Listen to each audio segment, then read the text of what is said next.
Hello everyone, ನಾನು Sujata. Welcome to my channel.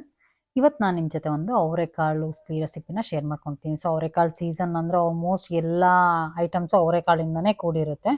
So ಉಸ್ಲಿ ಕೂಡ ಸುಮಾರು ವೆರೈಟೀಸನ್ನು ಮಾಡ್ತೀವಿ. ನಾನು ಒಂದು ಬೆಳ್ಳುಳ್ಳಿ ಹಾಕ್ಬಿಟ್ಟು ಮಾಡೋವಂಥ ಉಸ್ಲಿ ರೆಸಿಪಿನ ನಿಮ್ಮ ಜೊತೆ ಶೇರ್ ಮಾಡ್ಕೊಂಡಿದ್ದೀನಿ. ಈಗ ಇದು ಬೇರೆ ವೆರೈಟಿ. ಸೊ ಇದನ್ನು ಕೂಡ ಹೇಗೆ ಮಾಡೋದು ಅಂತ ನಾನು ನಿಮ್ಮ ಜೊತೆ ಶೇರ್ ಮಾಡ್ಕೊತೀನಿ. ನನ್ನ ವೀಡಿಯೋಸ್ನ ಫಸ್ಟ್ ಟೈಮ್ ನೋಡ್ತಿರೋರು, ಚಾನಲ್ನ ಸಬ್ಸ್ಕ್ರೈಬ್ ಮಾಡ್ಕೊಂಡಿರೋರು ಖಂಡಿತ ಚಾನಲ್ನ ಸಬ್ಸ್ಕ್ರೈಬ್ ಮಾಡ್ಕೊಳ್ಳಿ ಮತ್ತು ಫ್ರೆಂಡ್ಸ್ ಜೊತೆ ಶೇರ್ ಮಾಡ್ಕೊಳ್ಳಿ ಅಂತ ಹೇಳ್ತಾ ಇವತ್ತಿನ ನನ್ನ ರೆಸಿಪಿನ ಸ್ಟಾರ್ಟ್ ಮಾಡ್ತಿದ್ದೀನಿ. ನೋಡಿ, ನಾನಿಲ್ಲಿ ಅವರೆಕಾಳು 4 ಕಪ್ ಅವರೆಕಾಳು ತೊಗೊಂಡಿದ್ದೀನಿ. ಅಂದರೆ ಎಳೆ ಅವರೆಕಾಳು ತೊಗೊಂಡ್ರೆ ಬೆಟರು, ಅಂದರೆ ಒಂದು ಸ್ವಲ್ಪ ಹಸಿರಿಗಿರುತ್ತಲ್ಲ ಆ ಥರ ತೊಗೊಂಡ್ರೆ ಚೆನ್ನಾಗಿರುತ್ತೆ. ಈಗ ಫಸ್ಟ್ ಇದಕ್ಕೆ 1 ಇಂಚು ಶುಂಠಿ ಮತ್ತು ಒಂದು 10 ಹಸಿಮೆಣ್ಸಿನ್ಕಾಯಿ ಮತ್ತು ಒಂದು 2 ಬೆಳ್ಳುಳ್ಳಿನ ಸುಳಿದ್ಬಿಟ್ಟು ಎಲ್ಲ ನೀಟಾಗಿ ಸಣ್ಣಗೆ ಚಾಪ್ ಮಾಡ್ಕೊತಿದ್ದೀನಿ ಇದನ್ನು. ಮತ್ತು ಈ ಉಸ್ಲಿಗೆ ಮೇನ್ ಇಂಗ್ರೀಡಿಯೆಂಟ್ ಅಂದರೆ ಈರುಳ್ಳಿ ತುಂಬ ಜಾಸ್ತಿ ಯೂಸ್ ಮಾಡ್ತೀನಿ. ಸೊ ನೋಡಿ, 4 ಕಪ್ ಅವರೆಕಾಳು ತೊಗೊಂಡಿದ್ದೀನಿ. ಸೊ ಅದಕ್ಕೆ 4 ಈರುಳ್ಳಿ ತೊಗೊಂಡಿದ್ದೀನಿ ನನಗೆ. ಅಂದರೆ ಒಂದು ಮೀಡಿಯಮ್ ಸೈಜ್ ಈರುಳ್ಳಿನೇ ತೊಗೊಂಡಿದ್ದೀನಿ. ಅಂದರೆ ತುಂಬ ಸಣ್ಣ ಇರೋದಲ್ಲ, ತುಂಬ ದಪ್ಪನೂ ಇಲ್ಲ, ಒಂದು ಮೀಡಿಯಮ್ ಸೈಜ್. ಅದನ್ನು 4 ತೊಗೊಂಡಿದ್ದೀನಿ. ಸೊ 4ನ ತೆಳ್ಳಗೆ ಸ್ಲೈಸ್ ಥರನೇ ಕಟ್ ಮಾಡ್ಕೊತೀನಿ. ತುಂಬ ಸಣ್ಣಗೆ ಹೆಚ್ಚಿಲ್ಲ, ಬಟ್ ತೆಳ್ಳಗೆ ಸ್ಲೈಸ್ ಹಂಗೆ ಮಾಡ್ಕೊಂಡಿದ್ದೀನಿ ಉದ್ದುದಕ್ಕೆ.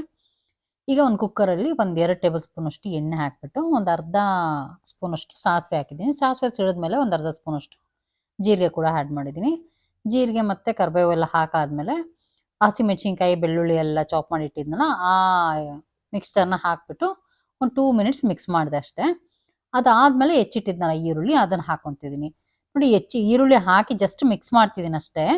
ಇದು ಆಗಿದ ತಕ್ಷಣ ಇದ್ರ ಜೊತೆಗೆ ಅವರೆಕಾಳನ್ನ ಆ್ಯಡ್ ಮಾಡ್ತಿದ್ದೀನಿ. ಅಂದರೆ ತುಂಬ ಬೇಯಿಸ್ಬಿಟ್ಟು ಏನು ಆ್ಯಡ್ ಮಾಡ್ತಿಲ್ಲ. ಈರುಳ್ಳಿ ಆ್ಯಡ್ ಮಾಡಿದ ತಕ್ಷಣವೇ ಅವರೆಕಾಳು ಕೂಡ ಆ್ಯಡ್ ಮಾಡ್ಕೊತೀನಿ. ಇದು ಎರಡೂ ಒಟ್ಟಿಗೆ ಮಿಕ್ಸ್ ಮಾಡಿಕೊಂಡು ಬೇಯಿಸ್ಕೊಳೋದು. ಸೊ ನೋಡಿ, ಅವರೆಕಾಳು ಹಸಿರು ಚೆನ್ನಾಗಿದೆ. ಸೊ ಈ ಥರ ಅವರೆಕಾಳು ಇದ್ರೆ ಉಸ್ಲಿ ತುಂಬ ಚೆನ್ನಾಗಾಗುತ್ತೆ. ಸೊ ಹಾಗಾಗಿ ಆಲ್ಮೋಸ್ಟ್ ಎಳೆ ಅವರೆಕಾಳಲ್ಲಿ ಮಾಡಿದ್ರೇ ಚೆನ್ನಾಗಿರುತ್ತೆ ಉಸ್ಲಿ. ನೋಡಿ, ಈಗ ಅವರೆಕಾಳು ಆ್ಯಡ್ ಮಾಡಾದ್ಮೇಲೆ ಇದನ್ನೊಂದು 2 ಮಿನಿಟ್ಸ್ ಈ ಎಣ್ಣೆನಲ್ಲಿ ಚೆನ್ನಾಗಿ ಮಿಕ್ಸ್ ಮಾಡಿಬಿಟ್ಟು ಬೇಯಿಸ್ಕೊತೀನಿ. ಇದಾದಮೇಲೆ ಈಗ ಒಂದು ಬೆಳ್ಳುಳ್ಳಿ ಕೂಡ ಆ್ಯಡ್ ಮಾಡ್ತೀನಿ ಇದಕ್ಕೆ. ನಾನು ಫಸ್ಟ್ 2 ಬೆಳ್ಳುಳ್ಳಿ ಚಾಪ್ ಮಾಡಿ ಹಾಕಿದ್ದೀನಿ. ಈಗ ಒಂದು ಇಡೀ ಬೆಳ್ಳುಳ್ಳಿನ ಸುಳಿದ್ಬಿಟ್ಟು ಹಾಗೇನೆ ಹಾಕಿದ್ದೀನಿ ಈಗ ಇದ್ರ ಜೊತೆ. ಮತ್ತು ಒಂದು ಅರ್ಧ ಸ್ಪೂನಷ್ಟು ಅರಿಶಿನ ಕೂಡ ಆ್ಯಡ್ ಮಾಡ್ತೀನಿ. ಆ್ಯಡ್ ಮಾಡಿ ಮಿಕ್ಸ್ ಮಾಡ್ಕೊತಿದ್ದೀನಿ.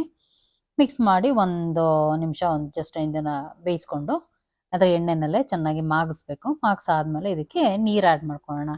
ಸೊ ನೋಡಿ, ಇಲ್ಲಿ ನೀರು ನಾನು 1.5 ಕಪ್ಪಷ್ಟು ನೀರು ಆ್ಯಡ್ ಮಾಡಿದ್ದೀನಿ ಇದಕ್ಕೆ. ನೀರು ಆ್ಯಡ್ ಮಾಡಾದ್ಮೇಲೆ ಸ್ವಲ್ಪ ಉಪ್ಪು ಕೂಡ ಹಾಕೋಣ. 1 ಟೇಬಲ್ ಸ್ಪೂನಷ್ಟು ಉಪ್ಪು ಕೂಡ, ಅಂದರೆ ರುಚಿಗೆ ತಕ್ಕಷ್ಟು 1 ಟೇಬಲ್ ಸ್ಪೂನ್ ಹಾಕಿದ್ದೀನಿ ನಾನಿಲ್ಲಿ. ಸೊ ಉಪ್ಪು, ನೀರು ಎಲ್ಲ ಹಾಕ್ಬಿಟ್ಟು ನೀಟಾಗಿ ಮಿಕ್ಸ್ ಮಾಡ್ಕೊತಿದ್ದೀನಿ ಇದನ್ನು. ಇದು ಆಗಿದ ತಕ್ಷಣ ಇದಕ್ಕೆ ಸ್ವಲ್ಪ ಬೆಣ್ಣೆ ಕೂಡ ಆ್ಯಡ್ ಮಾಡ್ತೀನಿ. ನೋಡಿ, ಇಲ್ಲಿ ಒಂದು 2 ಟೇಬಲ್ ಸ್ಪೂನಷ್ಟು ಬೆಣ್ಣೆನ ಜಸ್ಟ್ ಮೇಲೆ ಆ್ಯಡ್ ಮಾಡಿದ್ದೀನಿ. ನಾನು ಮಿಕ್ಸ್ ಮಾಡ್ತಿಲ್ಲ ಇದನ್ನ.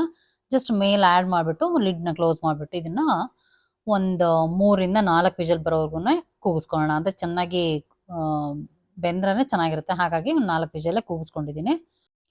ನೋಡಿ, ಇದು ಬೆಂದಾದ್ಮೇಲೆ ಮತ್ತೆ ಕುಕ್ಕರ್ ತಣ್ಣಗಾದ್ಮೇಲೆ ಲಿಡ್ನ ಓಪನ್ ಮಾಡಿಬಿಟ್ಟು ಇದಕ್ಕೆ ಒಂದು ಅರ್ಧ ಸ್ಪೂನಷ್ಟು ಮೆಂತ್ಯ ಪೌಡ್ರ್ ಹಾಕಿದ್ದೀನಿ. ಮತ್ತು 1 ಸ್ಪೂನಷ್ಟು ಜೀರಿಗೆ ಪೌಡ್ರು ಎರಡನ್ನೂ ಹಾಕಿಬಿಟ್ಟು ಇದ್ರ ಜೊತೆಗೆ ತೆಂಗಿನ ತುರಿ ಕೂಡ ಆ್ಯಡ್ ಮಾಡ್ತೀನಿ. ಒಂದು ಅರ್ಧ ಕಪ್ಪಷ್ಟು ತೆಂಗಿನ ತುರಿ ಹಾಕಿದ್ದೀನಿ. ಮತ್ತು ಒಂದು ಹಿಡಿಯಷ್ಟು ಕೊತ್ತಂಬರಿ ಸೊಪ್ಪು ಎಲ್ಲದನ್ನೂ ನೀಟಾಗಿ ಆ್ಯಡ್ ಮಾಡಿಬಿಟ್ಟು ಮಿಕ್ಸ್ ಮಾಡಿಬಿಟ್ಟು ಒಂದು 2ರಿಂದ 3 ನಿಮಿಷ ಕುದಿಸ್ಕೊಂಡ್ರೆ ನಮ್ಗೆ ಅವರೆಕಾಳು ಉಸ್ಲಿ ರೆಡಿ ಇದೆ. ಜೀರಿಗೆ ಮತ್ತು ಮೆಂತ್ಯ ಪೌಡ್ರ್ ಆ್ಯಡ್ ಮಾಡಿದ್ನಲ್ಲ, ಸೊ ಎರಡನ್ನೂ ಸಪ್ರೇಟಾಗಿ ಹುರಿದುಬಿಟ್ಟು ಪೌಡ್ರ್ ಮಾಡಿ ಇಟ್ಕೊಂಡಿರ್ತೀನಿ. ಸೊ ಎಲ್ಲ ಪಲ್ಯಗಳಿಗೂ ಅದನ್ನು ಸ್ವಲ್ಪ ಆ್ಯಡ್ ಮಾಡಿದ್ರೆ ಚೆನ್ನಾಗಿರುತ್ತೆ. ಹಾಗಾಗಿಬಿಟ್ಟು ಮೆಂತ್ಯ ಪೌಡ್ರ್ ಅಂತೂ ಒಳ್ಳೆ ಫ್ಲೇವರ್ ಕೊಡುತ್ತೆ. ಸೊ ಹಾಗಾಗಿ ಮೆಂತ್ಯ ಪೌಡ್ರ್ ಆಲ್ಮೋಸ್ಟ್ ಎಲ್ಲ ಪಲ್ಯಗಳಿಗೂ ಆ್ಯಡ್ ಮಾಡ್ತೀನಿ. ಬಟ್ ಹುರಿದುಬಿಟ್ಟು ಪೌಡ್ರ್ ಮಾಡಿ ಇಟ್ಕೊತೀನಿ ಅದನ್ನು. ನೋಡಿ, ಈಗ ಚೆನ್ನಾಗಿ ಕುದ್ದು ರೆಡಿ ಇದೆ ಇದು. ಸೊ ಇದನ್ನು ಲಿಡ್ ಕ್ಲೋಸ್ ಮಾಡಿಬಿಟ್ಟು ಎತ್ತಿಡ್ತೀನಿ. ನೋಡಿ, ಅವರೆಕಾಳು ಉಸ್ಲಿ ಅಂದರೆ ಎಷ್ಟು ಟೆಂಪ್ಟಿಂಗ್ ಆಗಿರುತ್ತೆ ಅಂದರೆ ತುಂಬ ಚೆನ್ನಾಗಿರುತ್ತೆ ತಿನ್ನೋಕ್ಕೆ. ಅಂದರೆ ತುಂಬ ಖಾರ ಇರಲ್ಲ ಇದು ಆ್ಯಕ್ಚುಲಿ. ಅಂದರೆ ಸ್ವಲ್ಪ ಸ್ವೀಟ್ನೆಸ್ ಕೊಡುತ್ತೆ. ಯಾಕೆಂದರೆ ಈರುಳ್ಳಿ ತುಂಬ ಆ್ಯಡ್ ಮಾಡೋದ್ರಿಂದ ಸ್ವಲ್ಪ ಸ್ವೀಟ್ನೆಸ್ ಇರುತ್ತೆ, ಬಟ್ ತುಂಬ ಟೇಸ್ಟ್ ಆಗಿರುತ್ತೆ. ನೋಡಿ, ಅಕ್ಕಿ ರೊಟ್ಟಿ ಜೊತೆ ಇವತ್ತು ನಾನು ಅವರೆಕಾಳು ಉಸ್ಲಿ ಮಾಡ್ಕೊಂಡಿದ್ದೀನಿ. ಅವರೆಕಾಳು ಉಸ್ಲಿ, ಅಕ್ಕಿ ರೊಟ್ಟಿ, ಚಟ್ನಿ ಪುಡಿ ಮತ್ತು ಕಾಯಿ ಚಟ್ನಿ ನಮ್ಮದು ಡಿಫಾಲ್ಟ್ ಇದ್ದೇ ಇರುತ್ತೆ. ಸೊ ಇದೆಲ್ಲ ಕಾಂಬಿನೇಷನಲ್ಲಿ ತಿಂತಾಯಿದ್ರೆ ಒಂದಲ್ಲ 4 ರೊಟ್ಟಿ ತಿನ್ಬೋದು ಹಾಗಿರುತ್ತೆ. ನೀವು ಈ ರೆಸಿಪಿನ ಟ್ರೈ ಮಾಡಿ ಮತ್ತು ಹೇಗೆ ಬಂತು ಅಂತ ನನಗೆ ಕಾಮೆಂಟ್ ಮಾಡಿ. ರೆಸಿಪಿ ಇಷ್ಟ ಆಗಿದ್ರೆ ವಿಡಿಯೋನ ಲೈಕ್ ಮಾಡಿ. Thanks for watching this video. Take care. Bye.